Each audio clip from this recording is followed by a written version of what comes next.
नमस्कार साथियों, आपका आबा नगरी क्लासेज में हार्दिक स्वागत, अभिनंदन। आज हम पृष्ठीय क्षेत्रफल एवं आयतन उनसे संबंधित सूत्र है वो सीखेंगे, क्योंकि ये जो प्रश्नावली है सूत्रों के बिना अधूरी है। यदि आपको सूत्र नहीं आते हैं तो हम इन प्रश्नों को नहीं कर सकते, इसलिए हम इस पाठ के अंदर इन सूत्रों को सीखेंगे और समझेंगे।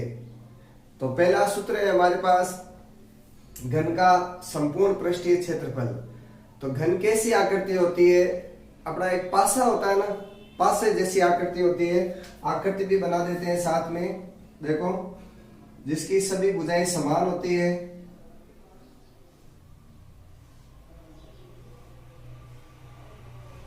ये घन की आकृति है।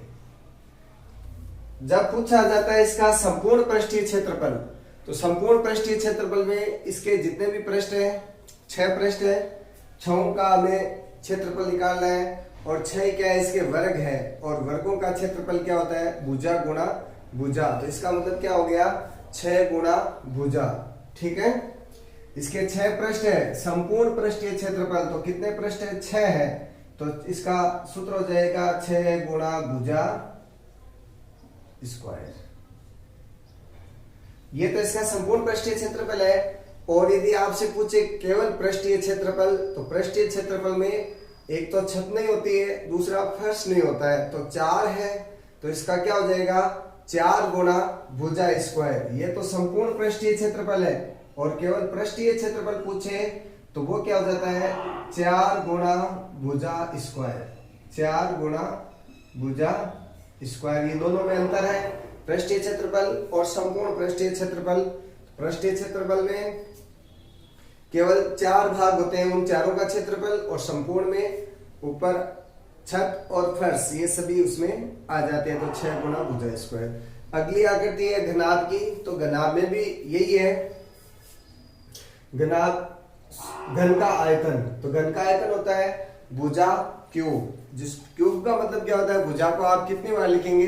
3 बार, और वो भी गुणा के अंदर। तो भुजा गुणा भुजा गुणा भुजा। अगला है घनाभ का संपूर्ण पृष्ठीय क्षेत्रफल। तो घनाभ का संपूर्ण पृष्ठीय क्षेत्रफल का सूत्र होता है 2 कोष्ठक लंबाई गुणा चौड़ाई।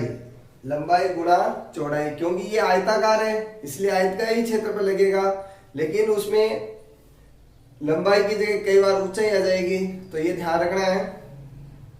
तो घनाभ का संपूर्ण पृष्ठीय क्षेत्रफल क्या होता है? 2 कोष्ठक लंबाई गुणा चौड़ाई। फिर यहां से चौड़ाई वापस शुरू करें, प्लस का चिन्ह, चौड़ाई गुणा ऊंचाई, फिर प्लस का चिन्ह, ऊंचाई गुणा लंबाई। तो ये किसका क्षेत्रफल है? घनाभ का संपूर्ण पृष्ठीय क्षेत्रफल है।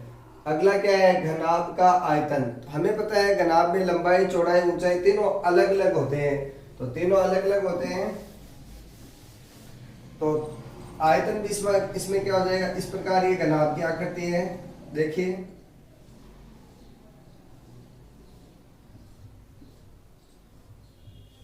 तो इसमें ये लंबाई, ये चौड़ाई और ये हाइट, लेंथ ब्राइट हाइट।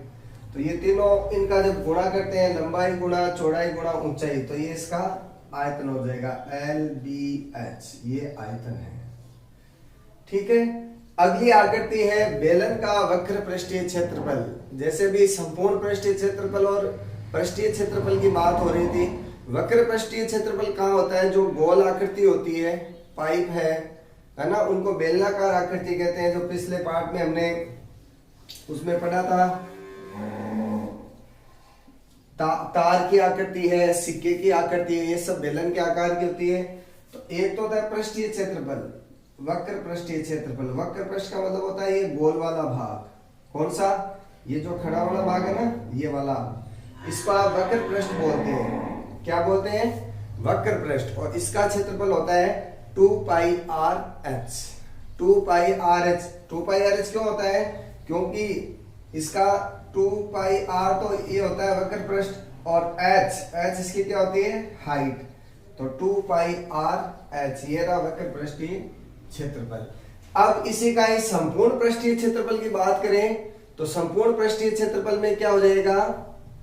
इसमें दोनों तरफ पाई आर स्क्वायर जुड़ जाएगा, तो दोनों तरफ पाई आर स्क्वायर जोड़ देते हैं, तो एक पाई आर स्क्वायर और एक पाई आर स्क्वायर, यानी प्लस कितने हो गए, 2 pi r square, 2 pi r square.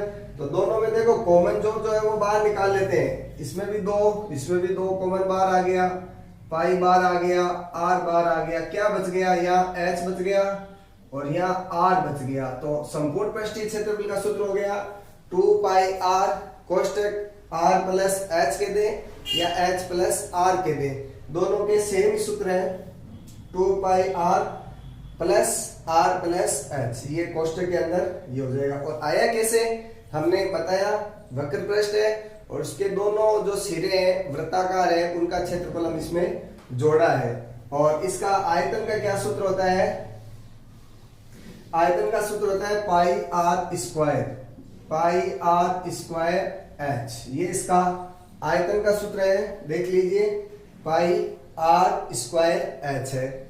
आगे इसमें देखिए, तो ये तो हो गया अपने बेलन का हो गया। अब शंकु, तो शंकु की आकृति कैसी होती है, जैसे अपने जोकर की टोपी है वो शंकु की आकृति है, जोकर की टोपी है वो शंकु की आकृति होती है। तो इस प्रकार ये शंकु है, और शंकु में जो ये इधर वाली लंबाई होती है ये इसको तिर्यक लंबाई बोलते हैं, तिर्यक ऊंचाई भी बोल सकते हैं, इसको एल से लिखते हैं। तो ये त्रिज्या है केंद्र से आर, और ये इसकी हाइट ये वाली होती है, जो सीधी हाइट होती है ना, ये आर एच होती है। जो तिरछी है तिर्यक ऊंचाई, इसको एल से लिखते हैं, त्रिज्या को आर से और ऊंचाई को एच से लिखते हैं। तो देखिए इसमें सबसे पहले है शंकु का वक्र पृष्ठीय क्षेत्रफल। तो शंकु का वक्र पृष्ठीय क्षेत्रफल का सूत्र होता है पाई आर एल, पाई आर एल। क्यों, क्योंकि इसकी जो तिर्यक की लंबाई है उसको एल से लिखते हैं। अब ये एल का मान कैसे निकलेगा, एल का मान देखिए पाइथागोरस प्रमेय के द्वारा हम एल का मान निकाल सकते हैं। तो ये कर्ण है, ये आधार है, ये लब है, तो एल बराबर क्या हो जाएगा, रूट एच का स्क्वायर प्लस आर का स्क्वायर। ठीक है, ये तिर्यक ऊंचाई यदि एल तिर्यक लंबाई नहीं दे रखी है तो हम ऐसे इसका मान निकाल सकते हैं। आगे देखिए, आगे क्या दे रखा है, संपूर्ण पृष्ठीय क्षेत्रफल। तो संपूर्ण पृष्ठीय क्षेत्रफल में ये अभी जैसे बेलन का किया था तिर्यक वाला, इसमें एक ही वृत्त है, तो एक वृत्त का जोड़ कीजिए, एक वृत्त का क्षेत्रफल क्या होता है, पाई आर स्क्वायर, यही होता है। कॉमन जो निकलता है उसको निकाल लिए, पाई आर कॉमन निकल गया, बच गया क्या, एल प्लस आर या आर प्लस एल, एक ही बात है। तो ये संपूर्ण पृष्ठीय क्षेत्रफल, शंकु का संपूर्ण पृष्ठीय क्षेत्रफल पाई आर कोष्टक आर प्लस एल। ठीक है, अगला देखिए इसका आयतन। एक बात ध्यान रखना, शंकु का आयतन और बेलन का आयतन में संबंध होता है। जो शंकु का आयतन होता है वो बेलन के आयतन का 1/3 होता है। 1/3 का मतलब है 1/3। तो देखिए यहाँ जब अपने बेलन का आयतन क्या था, पाई आर स्क्वायर एच था, अब इसका 1/3 करना है, तो 1/3 मतलब 1/3। तो क्या हो गया, इसका शंकु का आयतन हो गया 1/3 पाई आर स्क्वायर एच। ठीक है, तो हमारे बेलन हो गया, शंकु, घन, घनाभ, 4 आकृति हो गई। 5वीं आकृति हमारे पास है इसके अंदर गोला। गोला गेंद की आकृति होती है। ये जो आकृति दे रखे हैं ये वृत्त की आकृति है, लेकिन इसको हमें गोला बनाना है। ठीक है, ये गोला बन गया। जैसे फुटबॉल है, वॉलीबॉल है, ये सब गोले की आकृति है। तो इसका पृष्ठीय क्षेत्रफल निकालना है। पृष्ठीय के दो या संपूर्ण पृष्ठीय क्षेत्रफल के दो एक ही होता है, तो उसका सूत्र है हमारे पास 4 पाई आर स्क्वायर, ये रहा 4 पाई आर स्क्वायर। ठीक है, और इसका आयतन क्या होता है, ये भी 4 से ही शुरू होता है, 4/3, 4/3 4/3 pi r square, sorry pi r cube है यहाँ, पाई आर क्यूब, ये ध्यान रखना, आयतन क्यूब में आता है, ये ध्यान रखना। तो 4/3 पाई आर क्यूब। आगे देखिए, अर्धगोला, ये तो गोला था, अब अर्धगोले का क्या हो जाएगा, पृष्ठीय क्षेत्रफल आधा हो जाएगा। चलो ऐसा मान लेते हैं इसको, आधा यहां से हटा दिया, ये अर्धगोलाकार, जैसे अपनी कटोरी होती है, गेंद है, टेनिस की गेंद टूटने के बाद अर्धगोले के आकार की बनती है, तो इसका पृष्ठीय क्षेत्रफल, संपूर्ण पृष्ठीय क्षेत्रफल दोनों अलग अलग होंगे। पृष्ठीय क्षेत्रफल में तो केवल यहां से यहां तक वाला भाग ही आता है, जो गोले का आधा हो जाता है। जैसे गोला हमारे पास था 4 पाई आर स्क्वायर, तो इसका आधा क्या हो जाएगा, 2 पाई आर स्क्वायर, ये वाला अर्धगोले का पृष्ठीय क्षेत्रफल 2 पाई आर स्क्वायर, ठीक है। और जब इसका संपूर्ण पृष्ठीय क्षेत्रफल पूछे तो इसका तो हमने बता दिया 2 पाई आर स्क्वायर, और ये वाला भी तो इसमें एक वृत्ताकार आकृति है, इसका भी क्षेत्रफल जुड़ जाएगा। संपूर्ण की जब बात करें, इसका सूत्र होता है पाई आर स्क्वायर, तो 2 पाई आर स्क्वायर और 1 पाई आर स्क्वायर, इनको जोड़ेंगे तो 3 पाई आर स्क्वायर हो जाएगा, ठीक है। समझ में आ गया आपके। ये संपूर्ण पृष्ठीय क्षेत्रफल 3 पाई आर स्क्वायर कैसे हुआ, क्योंकि इसका ऊपर वाला भाग भी हमने इसमें जोड़ा है। आगे देखिए, गोले अर्धगोले का आयतन, जो इसका आयतन है उसका आधा होना है, तो इसका आयतन हमारे पास है 4/3 पाई आर क्यूब है, इसका आधा करना है, तो आधा करना मतलब बटा 2, यानी इसमें 2 का भाग देते हैं, तो इस 2 से ये 4 2 बार कट जाता है, तो क्या आ गया हमारे पास 2/3 पाई आर क्यूब, तो ये इसका ये 2/3 पाई आर क्यूब इसका सूत्र बन जाता है, ठीक है। अगली आकृति हमारे पास है शंकु के छिन्नक की। अब शंकु का छिन्नक कैसे होता है, जैसे मान लो अभी हमने ये शंकु बनाया था, इसको यदि किसी ऊपर वाले भाग से कहीं से काट दिया जाता है तो ये इस प्रकार की आकृति बन जाती है। जो ये नीचे वाली जो आकृति है उसको छिन्नक बोलते हैं, उसको क्या बोलते हैं, शंकु का छिन्नक। अब इसमें देखिए 2 त्रिज्या हो जाती है, एक तो ये वाली बड़ी वाली त्रिज्या को R1 और ये छोटी वाली त्रिज्या को R2, और ये हाइट यही होती है, इसको H, ये L, तिर्यक ऊंचाई ये शंकु है इसलिए, ठीक है ना। तो अब इसमें देखिए सबसे पहले छिन्नक का वक्र पृष्ठीय क्षेत्रफल, छिन्नक का वक्र पृष्ठीय क्षेत्रफल, तो छिन्नक किसका बना हुआ है, शंकु का बना हुआ है। शंकु का क्या होता है, पाई आर एल। अब देखिए पाई सेम है, एल सेम है, लेकिन आर यहाँ 2 है, आर 2 है, तो दोनों को ले लीजिए आप, तो क्या सूत्र हो जाएगा, पाई आर की जगह क्या लिख रहे हैं, R1 प्लस R2। क्यों लिख रहे हैं, क्योंकि हमारे पास छिन्नक में 2 है, एक तो R1 है एक R2 है, तो इसका सूत्र हो गया पाई R1 प्लस R2, और L है हमारे पास तिर्यक ऊंचाई, और यहाँ तिर्यक ऊंचाई का क्या सूत्र है, L बराबर √h square plus R1 minus R2 का होल स्क्वायर, ये इसका है, ध्यान रखेंगे। इसके बाद में छिन्नक का आयतन, शंकु का आयतन है वही छिन्नक का आयतन है। शंकु का आयतन क्या होता है, 1/3 पाई आर स्क्वायर एच, तो 1/3 पाई एच, ये तो सेम है, लेकिन ये आर है, आर स्क्वायर ये अलग है, तो आर स्क्वायर की जगह हमने क्या लिख दिया, R1 का स्क्वायर प्लस R2 का स्क्वायर प्लस R1 R2, ठीक है। ये इसका सूत्र है, सीखना पड़ेगा।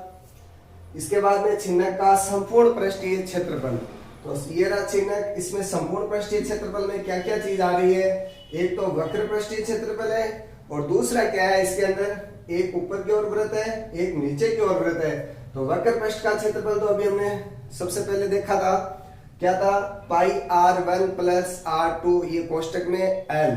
अब इसके बाद 2 वृत्त और जोड़ दीजिए इसमें, तो एक तो पाई R1 का स्क्वायर प्लस पाई R2 का स्क्वायर। अब इन दोनों में पाई पाई कॉमन है, तो पाई आप बाहर ले सकते हैं, पाई कोष्टक R1 का स्क्वायर प्लस R2 का स्क्वायर, और ये आ जाएगा साथ में पाई कोष्टक R1 प्लस R2, ये L।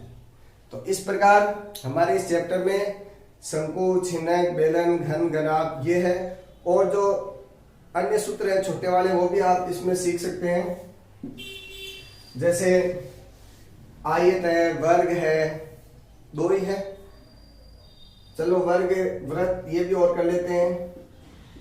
आयत का क्षेत्रफल, आयत का क्षेत्रफल और आयत का परिमाप लिख लेते हैं। आयत का क्षेत्रफल हम पढ़ते आ रहे हैं छोटी कक्षाओं से, क्या होता है, लंबाई गुणा चौड़ाई। आयत का परिमाप,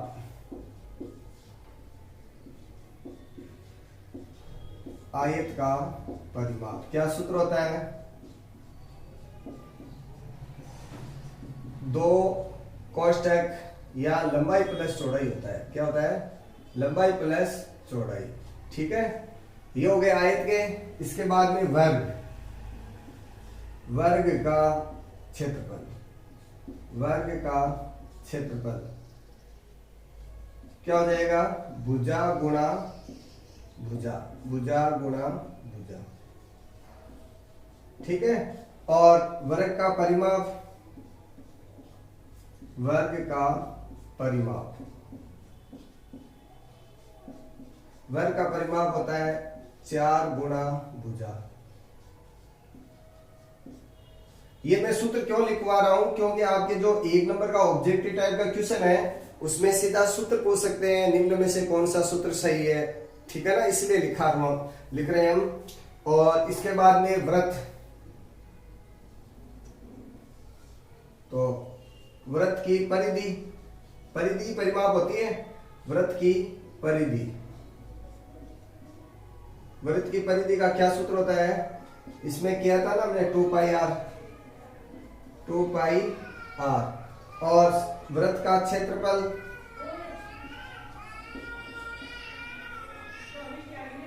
वृत्त का क्षेत्रफल होता है पाई आर स्क्वायर। ठीक है, एक देखिए समबाहु त्रिभुज और समकोण त्रिभुज, इनका आप पूछ सकते हैं आपको क्षेत्रफल। तो समबाहु त्रिभुज का क्या होता है, समकोण त्रिभुज का तो आपको आता ही है 1/2 गुणा आधार गुणा ऊंचाई, और समबाहु त्रिभुज का √3/4 भुजा स्क्वायर। समबाहु त्रिभुज का लिख लेते हैं।